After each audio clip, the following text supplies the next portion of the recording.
Hace una semana subí una historia a mi cuenta de Instagram pidiéndole a mis seguidores que me mandasen algunos de sus mejores levantamientos. Es por eso que hoy traigo 3 casos reales de algunos de mis seguidores para poder analizar al detalle cada aspecto de su técnica. Pero si eres nuevo en este canal, permíteme presentarme. Soy Alberto, soy entrenador de powerlifting desde hace más de 5 años y te voy a recomendar un vídeo antes de este. ¿Por qué? Porque considero que es muy pero que muy importante y te servirá de contexto para profundizar sobre cómo yo entiendo la técnica. También te dejaré una playlist en la que tengo otros vídeos de analizando a algunos de mis seguidores.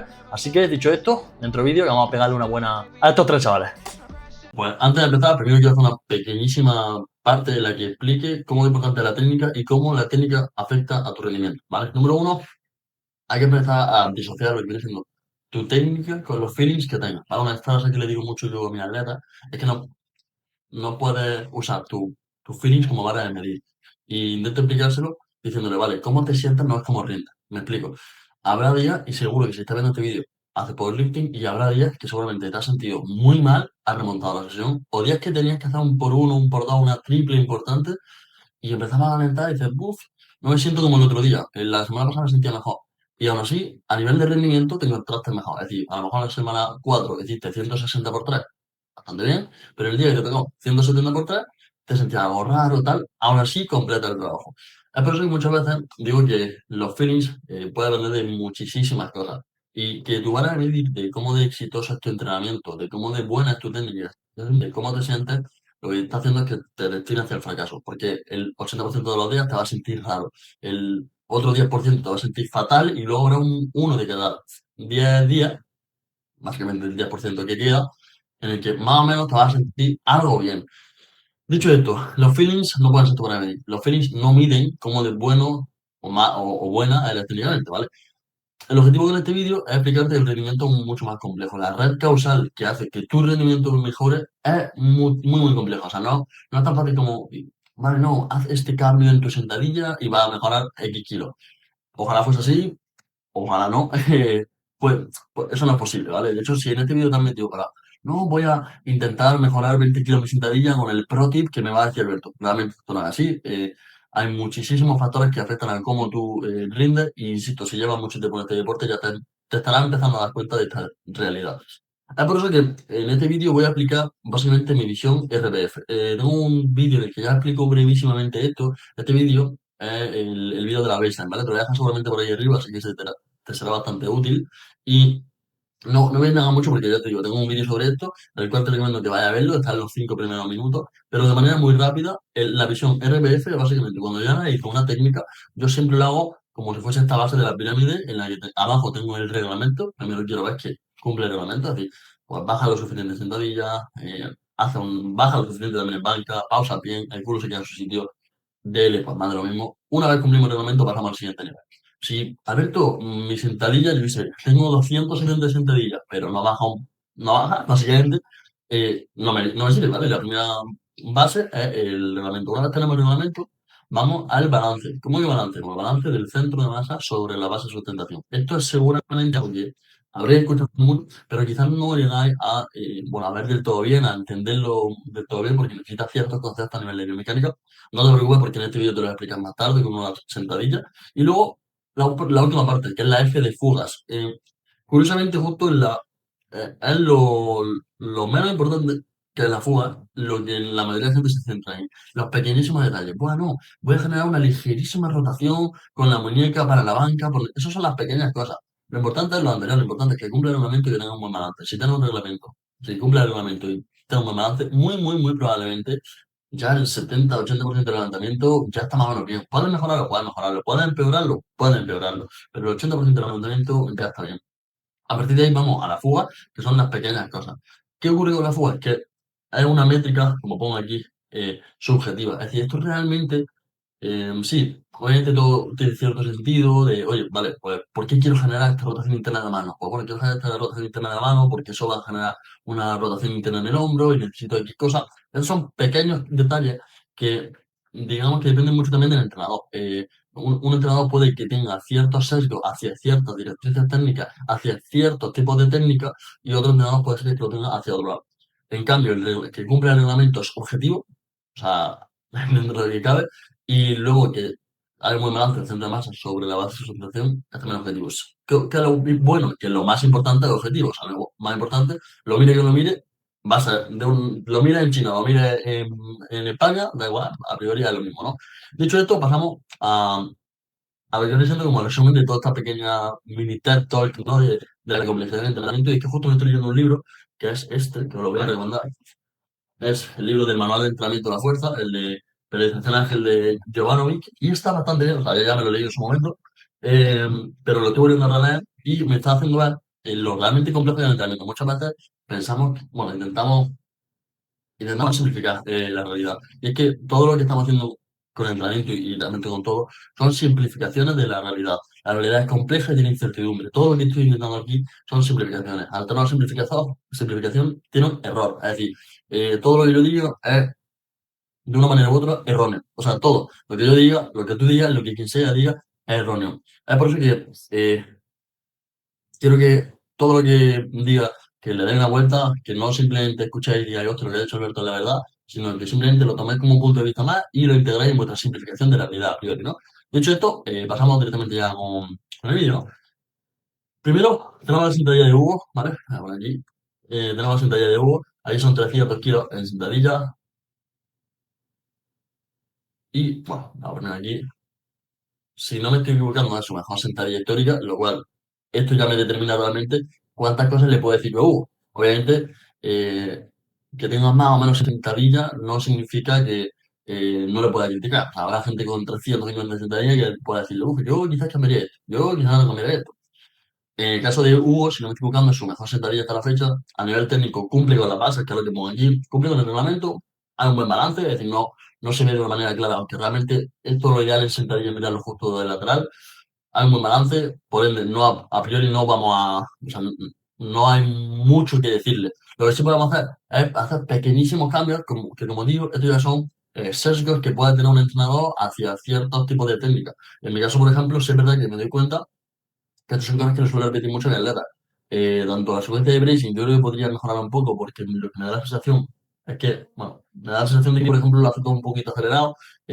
Al final es normal, cuando estás con un 100% de tu RM, o esto que sería su nuevo RM, es normal que, por ejemplo, me da la sensación, también en el vídeo me parece que ¿no? Me da la sensación de que no le dedica suficiente tiempo a crear esta vía interna, como que simplemente se coloca en la posición y a partir de ella genera movimiento que habéis visto y se pone. Obviamente ahí hará un bracing, pero me da la sensación de que quizás podría pausarlo un poco más. Yo, por ejemplo, estoy, digamos, creo que un poco sesgado a hacer la preparación del movimiento algo más lenta. Yo, por ejemplo, en la mayoría de mis atletas intento que no sean muy rápidos haciendo la preparación de un movimiento. ¿Por qué? Porque creo que cuanto más rápido haces algo, menos preciso eres. Sobre todo cuando estás empezando. Otra cosa es que cuando ya, por ejemplo, tienes un gran nivel a nivel de skill al realizar X tipo de técnica, pues quizás lo puedas acelerar un poco más. Pero yo creo que, por ejemplo, me acuerdo en la universidad un profesor estaba hablando igual de la precisión y tal, y básicamente nos decía, si tú cojas un boli, ¿vale? Yo cojo un boli y voy e intento ir a por tu ojo, ¿vale? Intento ir a por tu ojo. Si lo hago muy lento, lo más probable es que voy a llegar al ojo, o sea, voy a llegar al ojo y te voy a dar el ojo, te voy a dejar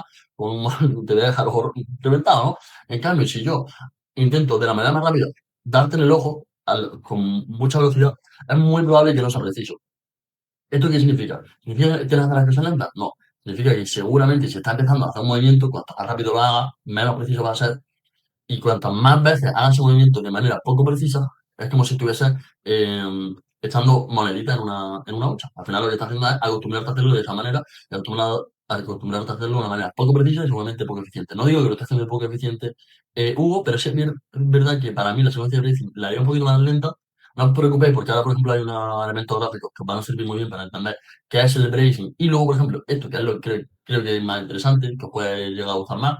Pero bueno, dicho esto, antes de eso, les voy a hacer una pequeñísima, em, una pequeñísima explicación de lo que viene siendo el bracing, ¿vale? Esto, bueno, voy a poner aquí, esto imaginarlo con pulmón, ¿vale? Esto es un dibujito que he hecho y con este dibujito y se lo explico mucho a la letra, ¿vale? ¿Cómo hacemos bracing? Bueno, primero quiero saber por qué quiero hacer bracing, ¿no? ¿Para qué quiero hacer bracing? Bueno, el bracing es una de las vías que tenemos para crear estabilidad interna, ¿vale? ¿Y por qué quiero generar estabilidad interna? Bueno, porque seguramente si tienes 300 kilos en la espalda y no tienes suficiente estabilidad interna, seguramente no vas a ser capaz de producir la máxima fuerza posible como para levantar tu 100% del RM, ¿no? Es decir, simplemente es una vía que nos ayuda a producir más fuerza, o por lo menos tener unas condiciones más idóneas para producir la máxima fuerza posible. Sabiendo que es algo que a priori queremos, porque nuestro deporte se basa en eso, ¿cómo lo vamos a hacer? ¿Cómo vamos a crear esto evidentemente? Seguramente podéis hacerlo de distintas formas. El bracing es la más conocida eh, y la que todo el mundo debería usar, es si no hace bracing mal. Y te lo voy a explicar en tres pasos. ¿Vale? Lo normal es que la gente haga un poco, como digo, todo a la vez, lo haga todo mezclado y al hacer ¿cómo se diría? Tres etapas de una acción a la vez, lo que está haciendo es que las tres etapas no las vayan a hacer del todo bien. Es por eso que yo a la letra siempre intento explicárselo como por secuencia.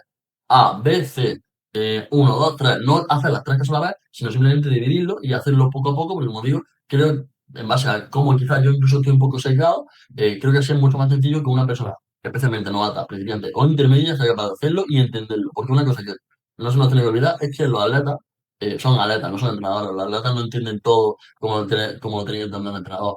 Tu trabajo como entrenador es intentar dejárselo mascadito para que simplemente eh, la significación que tú le estás dando sea lo más efectiva posible. Es por eso que, por ejemplo, yo utilizo mucho la secuencia. ¿Cómo explico a mi atleta para hacer el bracing? Yo le explico la secuencia ECI. ¿Cómo quiere decir? ECI es E-C-I. Exhalo, contraigo, inhalo. ¿Por qué? Os voy a explicar un poquito la teoría detrás de la secuencia ECI, ¿vale? Imaginaos que esto es un pulmón, ¿vale? Que esto lo dibujamos como si fuese un globito, no me da para más. Imaginaos que esto es un pulmón con su aire normal, ¿vale? Tú ahora mismo tienes tu pulmón con una cantidad de aire, ¿vale? Con un volumen de aire. Y tiene un volumen total, o sea, por ejemplo, podrías llenar tu pulmón hasta que se explote. Obviamente no lo llegamos, ¿no? Tenemos un volumen total, porque es como esto, o sea, no lo tenemos lleno al 100%, y lo que quiero que haga es que exhales, ¿vale? Vas a sacar este aire y se quedará en esta posición, ¿vale? Se quedará tu pulmón sin aire, exhalado. Una vez tienes el volumen total vacío, o sea, no hay nada de volumen de aire, obviamente esto es una simplificación, siempre se va a quedar aire.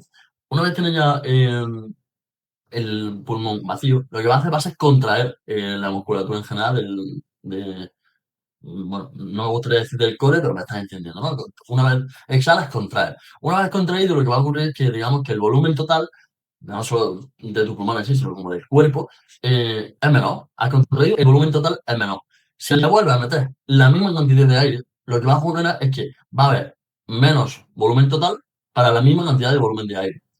¿Qué ocurre? Bueno, si sabéis esta formulita que es muy sencilla, lo que ocurre es que cuando hay un volumen de un gas, cuanto más volumen de un gas sobre un volumen total de un, por ejemplo, de un taco o de un globo de viseo, cuanto más volumen de gas hay, más presión hay. Nosotros, ¿cómo generamos esta vía interna? Mediante creando la presión intraabdominal. ¿Cómo vamos a crearla? Pues de esta manera, ¿vale? Básicamente. Lo que va a hacer va a ser mediante una estrategia que es simplemente, o bien aumento el volumen de aire, lo cual al final tu capacidad de inspirar aire, de inhalar aire es limitada, pues sabiendo que seguramente no va a poder inhalar aire al 100%, pues lo que va a hacer va a ser intentar reducir el volumen total. ¿Cómo? Pues exhalo, como digo, exhalo, contraigo, inhalo, y entonces la presión intraabdominal es más alta y seguramente va a crear más dolor interna. Por eso le explico en el letra hacerlo en tres pasos. Que se quede muy claro, exhalo, contraigo, inhalo. Si puedes hacer la parte de exhalar y contraer a la vez, puedes hacerlo. Pero ya digo, yo cuando estoy empezando con mi atleta intento explicárselo de la manera más sencilla posible. Dicho esto, pasamos con la parte del balance, que es una de las cosas que quería explicaros porque ahora esto, por ejemplo, va en línea con justo uno de los aspectos que he dejado sin mencionar al principio, ¿vale? Que es justo este aspecto que pongo. Mirada, cabeza, caja torácica. Cambio de regalo si tiene impacto en el centro de masa. Bueno, primero tendréis que entender que es el centro de masa, ¿no? El centro de masa básicamente es como si fuese, bueno, entendiendo que la gravedad lo que hace es que tira cualquier objeto hacia abajo, hacia la Tierra, con una línea perpendicular, pues básicamente es desde la barra, al final, por ejemplo, tienes 300 kilos en la barra, haciendo una sentadilla, el centro de masa es donde hay más masa. Si, por ejemplo, juegas a un tío de 200 kilos y estás haciendo sentadilla con 20 kilos, el centro de masa va a ser tú. Pero en nuestro deporte, en el 99% de los casos, vas a tener el centro de masa en la barra. Si tú te pones justo de lateral y dibujas una línea perpendicular desde el centro de la barra hacia el suelo, ese a priori esa línea debería quedar sobre la base de sustentación, ¿vale? Si la base de sustentación no sabe lo que es básicamente el midfoot. En la sentadilla estaría el midfoot. ¿Qué es el midfoot? Que no sabe lo que es, no pasa nada. Simplemente, si tú te miras desde arriba, te miras abajo a tu zapatilla y ves tus cordones, a priori donde esté un cordones van a estar puestos, básicamente enfrente de ti. Eh, Ahí está el medio pie. Lo ideal es que en el mundo ideal, en el mundo simple, es que tú dibujas una línea desde la barra hasta el midfoot y caiga exactamente ahí. Luego realmente eso no es así. Luego lo que ocurre es que la barra está más o menos por ahí. O sea, yo intento explicar a atletas que, oye, no te asocies tampoco que esté exactamente en el midfoot, la idea es que esté más o menos por ahí. Pues insisto, vete a cualquier sentadilla de cualquier pro y la analiza de verdad. No es, no, o sea, no es una línea recta, línea guiada como si fuese una sentadilla multipower, no lo es. Tiene que ser algo parecido. Si en cambio la barra la tenemos muy por delante, lo que ocurre es que va a tener más problemas porque digamos que ciertas partes de tu cuerpo va a intentar luchar por llevarte a la base de sustentación. ¿Por qué? Porque si no te va a caer hacia adelante. Imagínate que la barra la tienes, no, la tienes muy por delante de tus zapatillas. Lo que ocurre es que seguramente si tienes 300 kilos encima, te va a quedar hacia adelante. Si lo tienes hacia atrás, te va a quedar hacia atrás. Es cierto que cuando tienes el centro de masa ligeramente hacia adelante, tenemos por la musculatura flexora de los dedos, la musculatura flexora de los dedos. Si por ejemplo vais a caer para adelante, os animo a que lo levantéis ahora si estáis en vuestra casa, y os intentáis caer un pelín para adelante, simplemente echar el peso para adelante. Lo que va a ocurrir es que la musculatura se va a activar y va a flexionar un poquito. De esa manera lo que va a ocurrir es que se va a generar una cosa que se llama mecanismo de Whiplash, que básicamente lo que va a hacer es que al contraerlo va a elevar la bóveda frontal, va a elevar un poquito el pie y te va a echar un pelín hacia atrás. ¿Vale? Lo que va a ocurrir va a generar fuerza justo en diagonal para que no te caigas. ¿Qué ocurre cuando tienes el centro de masa hacia atrás? Que no tenemos dedos en los talones y que es más probable que te caigas. ¿Por qué? Porque seguramente lleves la cadera hacia atrás, intentas jugar un poquito y te va a caer. Es decir, preferiblemente, si tienes que tener el centro de masa, o sea, fuera de su lugar, tenlo un pelín para adelante porque tienes musculatura que te puede ayudar a regularlo. Si lo tienes atrás, seguramente no es que te vaya a caer, pero es más complicado porque simplemente te montamos que es un punto de apoyo y listo, ¿vale? Una vez entendemos esto, por ejemplo, voy a la parte de allí. Fijar en el movimiento que hace Hugo, ¿vale? Aprovecho para meterme un poco de café.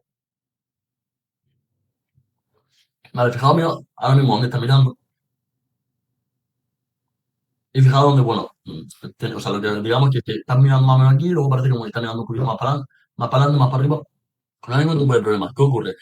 Es quizás otra vez pues hago un seco mío, pero bueno, los secos intento que estén lo más basado en evidencia, no digo científica, sino en evidencia simplemente posible. ¿Qué ocurre con esto que pongo mirar a cabeza, caja torácica y demás? Básicamente tenemos que entender que el cuerpo es un sistema. Tú simplemente si miras hacia arriba va a ocurrir algo en el resto del cuerpo. ¿Vale? Si yo, por ejemplo, estoy mirando abajo o estoy mirando arriba en una sentadilla, va a haber un cambio en otra parte del cuerpo. Sobre todo si digamos de manera muy exagerada. Te animo a que te coloques y desde tu silla simplemente mirar lo más arriba posible que puedas, ¿vale? Y yo intento mirar lo más arriba posible que puedo, lo que va a ocurrir va a ser que la caja torácica va a llevarse un pelín hacia arriba. Y si te fijas, ya no solo en la caja torácica, sino que también en la pelvis va a haber como se genera no es que se genere, pero se aprecia un pelín, una ligera intervención. Vale, y tú dirás, a ver, ¿esto qué tiene que ver? Si simplemente Hugo está mirando para arriba y para abajo. Lo que ocurre es que tenemos que entender que nuestra barra está pegada a la caja torácica. O sea, nuestra barra la tiene, si tienes la barra en la espalda, a no sé qué, yo qué sé, que está en un mundo paralelo, lo que va a ocurrir es que cuando mueve la caja torácica, la barra se va a mover para adelante, cuando mueve la caja torácica para atrás, la barra se va a mover para atrás. Por ende, todo movimiento que afecte a la caja torácica es muy importante. Y incluso la que no afecte, por ejemplo, si afecta a la orientación de la pelvis también. Dicho esto, si por ejemplo, no digo que le pase, pero si por ejemplo haces justo un movimiento de cabeza antes de entrar al movimiento, de una manera muy exagerada, eso veis de una manera muy clara que hay un movimiento en la caja torácica. Eso va a hacer que la barra, por ende el centro de masa, se mueva hacia adelante o se mueva hacia atrás. Es muy importante, como entrenador, entender cómo utilizar bueno, la relación, digamos, la relación cabeza-caja torácica pelvis a tu favor. Porque, por ejemplo, puede ser que tenga una persona que tiene el centro de masa muy hacia atrás y a lo mejor simplemente quieres que esa persona mantenga el posicionamiento global, pero si sabes que si le dices, oye, mira, no mires tan hacia abajo, mira un pelín más hacia arriba, le va a llevar un poquito la caja torácica y le va a llevar la barra un pelín hacia adelante, puede ser que lo que está haciendo es como compensar un poquito. De hecho, esto, por ejemplo, haciendo un símil con, no sé si alguna de vosotras habéis hecho buceo o no, pero justo hablando el otro día con un amigo, básicamente, cuando tú estás buceando, tú tienes que encontrar una cosa que se llama la flotabilidad, ¿no? ¿Vale? ¿Qué ocurre? Que tú la flotabilidad puedes subir o bajar básicamente cuando estás buceando. Si, por ejemplo, te llena el chaleco, o puedes subirlo si llena los pulmones, pero puedes llenar el chaleco y soltar los pulmones. Es decir, que tú realmente puedes como controlar la flotabilidad dentro del buceo, o como si fuese una astronauta dentro del cable, con distintos mecanismos, con la posición en la que estás y demás. El objetivo es mantenerte estable en un sitio, pero puedes hacerlo mediante muchas maneras. Lo mismo ocurre con el centro de masa. Si, por ejemplo, tú estás cogiendo y dice, hostia, pues estoy haciendo un hip hinge y eso me está llevando el centro de masa hacia atrás, pero vale, quiero llevar la caja torácica hacia adelante porque eso me va a llevar suficientemente el centro de masa un pelín para adelante y es que el hip hinge lo quiero mantener, pero hostia, es que estoy viendo que tengo la caja torácica demasiado hacia adelante y eso me genera mucha anteversión y luego no puedo bajar del todo bien. Es decir, tenéis que aprender a jugar un poquito con esto. Esto es más complejo que simplemente explicar en un vídeo en el que voy a analizar otro levantamiento, pero si os gustaría analizarse justo esto en concreto, me lo decían en los comentarios y listo, ¿vale? De hecho, esto, pasamos a la banca de Gorka, ¿vale? Banca de Gorka, Gorka de la mío. A ver que se vea un poquito. Vale. ¿Qué le podríamos decir a Don Gorka? Bueno, aquí, por ejemplo, haríamos una pequeña apreciación entre la diferencia entre bracing y breathing. En la sentadilla de L, tú vas a querer generar esa estabilidad interna mediante un bracing. En la banca no es tanto mediante un bracing, sino mediante un breathing, que básicamente le cambio el nombre para que se quede muy claro, que aquí no es tanto, vale, voy a intentar generar esa secuencia ESI de echar al contrario inhalo, sino, vale, voy a intentar llenarme como un globo, voy a intentar llenarme, eso va a generar de una manera u otra pequeña estabilidad interna, pero lo más importante no es tanto esa estabilidad interna, porque la estabilidad interna en la banca quizás lo va a generar mediante otros puntos, como puede ser el leg drive, una buena presión en el cuello, anclarte bien. Aquí lo que buscaríamos sería intentar elevar la caja torácica lo máximo posible, porque si tú tienes la caja torácica aquí, te inhalas, te llenas como un globo y la subes aquí, lo que ocurre es que va a haber menos ROM, ¿vale? Básicamente, va a haber simplemente menos ROM, el punto de contacto con la barra va a ser más alto y aparte va a servir para generar estabilidad interna.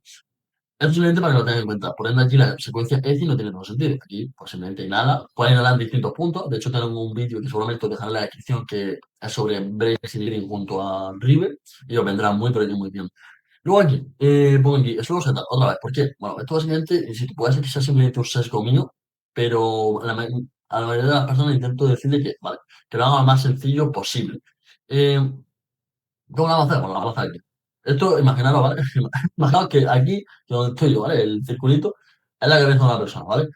Y imaginaros que aquí está la barra, ¿vale? Yo lo que a la atleta le pido siempre, digo, vale, intenta ponerte alejado de la barra, te pones, una vez te pones, te anclas, y una vez te estás anclando, lo que quiero es que intentes aplastar el cuello contra el banco, ¿vale? Te estás intentando generar la de la papada, digo, vale, intenta eh, llevar el mentón a tu caja torácica, a tu esternón, ¿vale? Y una vez lo llevas, lo que intentaría es que la parte de atrás la reventase contra el banco. De esa manera, además, quiero que te centres en llevar el pecho al banco, y una vez ya estás anclado, vas a generar fuerza en el atrás y te vas a arrastrar hasta llegar a la barra. Para que veáis un poco cómo lo hace Gorka, y Gorka hace algo parecido.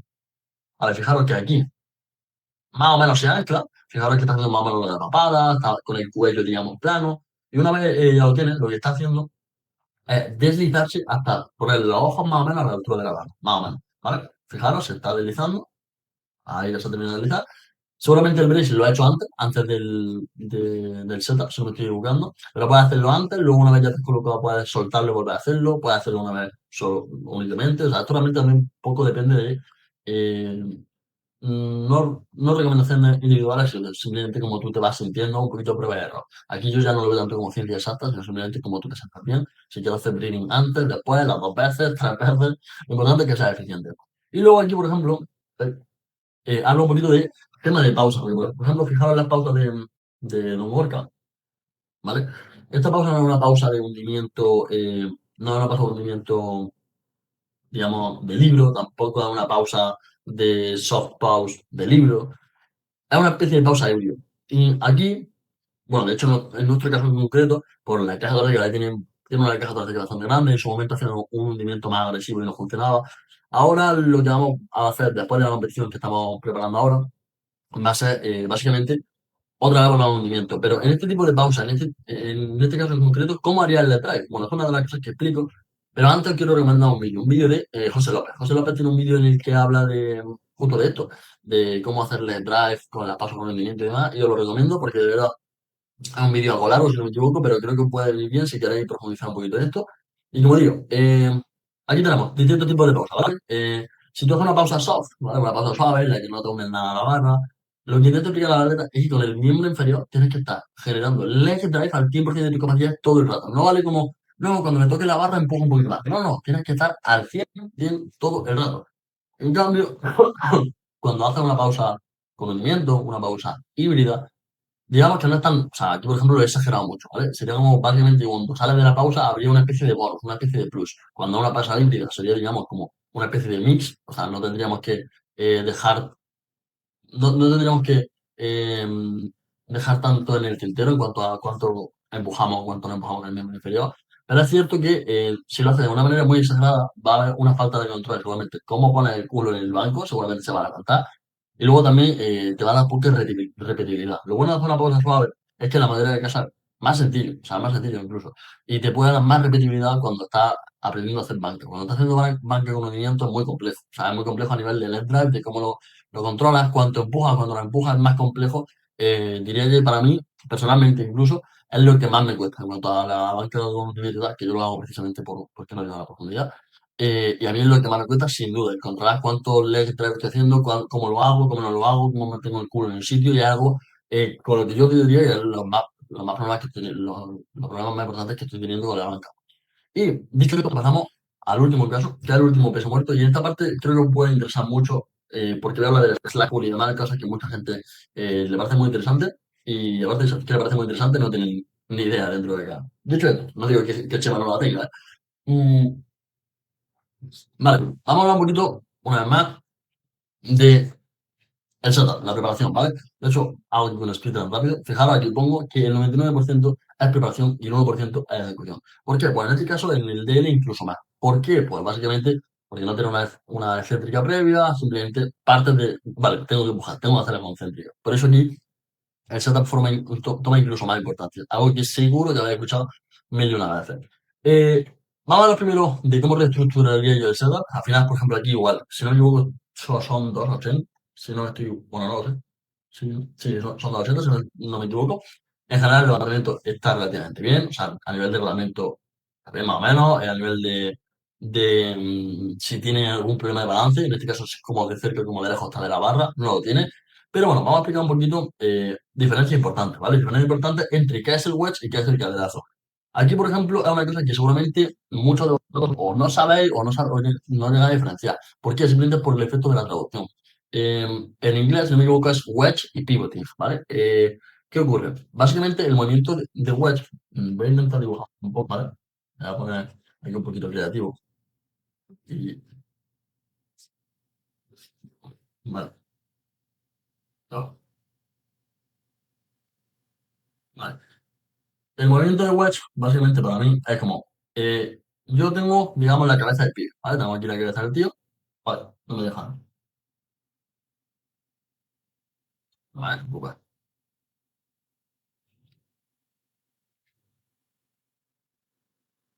porque si no me deja por la buena, me deja por las malas. Entonces, así, vale. Imaginaos que tengo aquí la cabeza bueno, tengo aquí la cabeza de Chema, ¿vale? Lo que quiero entender es la diferencia entre wedge y pivoting, que básicamente es, yo tengo aquí el hombro y tengo aquí voy a poner en otro, ¿vale? Y tengo aquí la cadera, ¿vale? El movimiento de wedge para mí es simplemente el movimiento que está haciendo con los hombros, porque puede ser que venga directamente, únicamente, exclusivamente de los hombros. Tú puedes directamente tener la cadera en tu posición a nivel idóneo, pero simplemente lo que quieras es generar el movimiento de, oye, llevo los hombros hacia atrás y pongo los hombros por encima de la barra. Más o menos, eso es lo ideal, ¿no? Luego también pueden acompañar con un de la cadera, de, oye, pues tengo la cadera muy alta y tengo que meter la cadera cerca de la barra, porque si no voy a hacer un pierna rígida. En este caso, si no me equivoco, hace dos.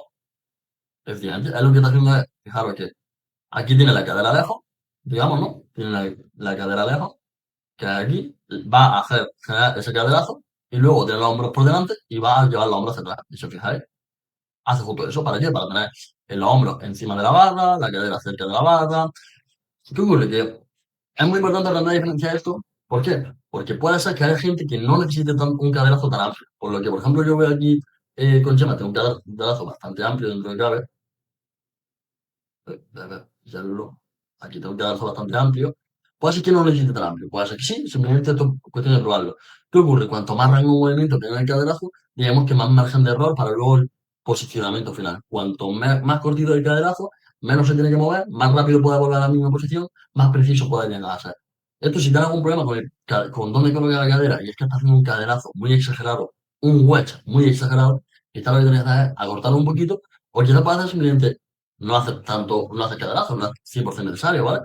Dicho esto, que creo que los dibujitos se tendría bastante mejor, quiero pasar a lo que yo creo que lo dejo justo para el final porque creo que es lo más importante, la guía que yo utilizo para aprender a hacer un buen setup en peso muerto, ¿vale? Esta guía la divido en estas secciones, ¿vale? Estas secciones son digamos, 4 secciones, la última parte ya simplemente empujar. E intento explicarlo a las atletas para que, como digo, lo hagan por una secuencia de A, B, C y que no hagan las 4 cosas a la vez. ¿Qué ocurre con la mayoría de la gente? La mayoría de la gente agarra la barra, una vez agarra la barra, va a hacer el bracing a la vez que tensa la barra, a la vez que hace el caderazo. Que creo que, si no me equivoco, es lo que hace.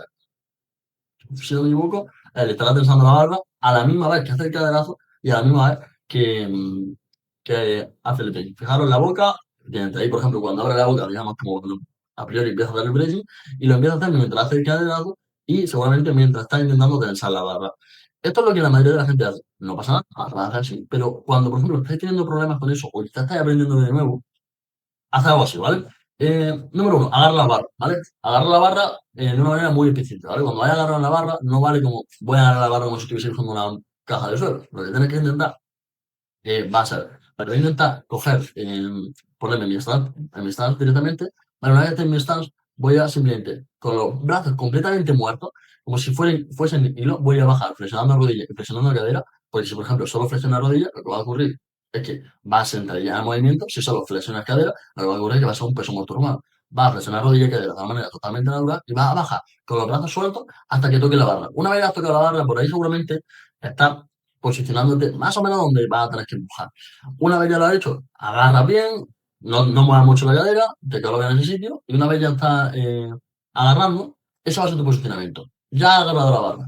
A partir de ahí vamos a intentar hacerlo muy, muy exagerado. Vale, primero hago el bracing, vas a hacer la secuencia EFI, que hemos dicho, y salgo contra el inhalo, y hasta entonces no he hecho nada, simplemente he agarrado la barra, no he empujado, no he tensado barra, nada, simplemente agarro barra, veo que mi cadera está en el posicionamiento correcto, secuencia EFI, y una vez ya he creado exactamente también el bracing, voy a tensar la barra y después hago el caderazo. No voy a hacer caderazo mientras tenso la barra. Voy a hacer primero tenso la barra y luego voy a intentar que mediante el caderazo no pierda lo que tensa la barra, ¿vale? Tensa la barra, bueno, aquí pongo como si fuese doblarse la barra, no la vaya a doblar así en la vida. eh, pero es muy importante que eso, que vaya a tensar la barra. ¿Cómo tenso la barra? Yo a mi atleta le explico lo mismo. Imagínate que lo que tienes que hacer es simplemente alejarte de la barra. Como tienes los brazos conectados a la barra y no los vas a soltar, tienes que empujar mediante tu miembro inferior, como si fuese una especie de 20%. Empuja como si fuese un 20% de lo que vas a empujar.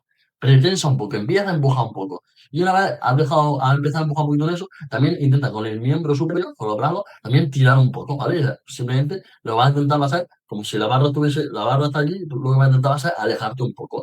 ¿Qué ocurre? Como tener los brazos, no vas a veces simplemente a dormir la barra. Es cierto que en el Come y en el Sumo es diferente, en el Come y en el Sumo no, digamos que seguramente en el Sumo va a tener más importancia el cómo tensa la barra, por tema de fuerzas laterales y demás, en el Come no va a poder tensarla tanto, pero por ejemplo, justo en el Sumo, que es lo que estamos diciendo de Chema, aquí en este caso sí que cobra bastante importancia que, oye, primero haga el bracing, después haga el slack pull, y una vez hecho el slack pull, utiliza la estrategia que te dé a ti la gana para posicionarte. Más caderazo, más wedge, menos wedge, solo caderazo, solo wedge, lo que te dé la gana. Lo que a ti te dé la gana, pero que te funcione y que te ayude a poder estar en posicionamiento coño, idóneo. Igualmente es cierto que a lo mejor no necesitas tampoco esta parte. Si, por ejemplo, simplemente haces slack pull y empuja porque no tienes esta parte de posicionamiento, adelante. Pero es muy importante que lo hagáis A, B, C, D, que lo hagáis las 4 cosas a la vez, porque muy probablemente entre el paso del bracing, slack pull y caderazo, vas a estar perdiendo, digamos, algo de eficiencia por cada uno de los pasos. Dicho esto, voy a ponerme aquí en todo el medio y lo que quiero es deciros que, bueno, que cualquier cosa que podáis que tengáis de propuesta para este vídeo me lo decís. Yo la verdad que este tipo de vídeos me gusta bastante, requiere bastante trabajo, pero es cierto que creo que son de bastante utilidad, así que si has llegado hasta este punto, háblame en Instagram, me manda un vídeo para los próximos vídeos de analizando tu levantamiento y si tienes suerte te lo analizaré y te daré un poquito la chapa sobre tu movimiento en concreto.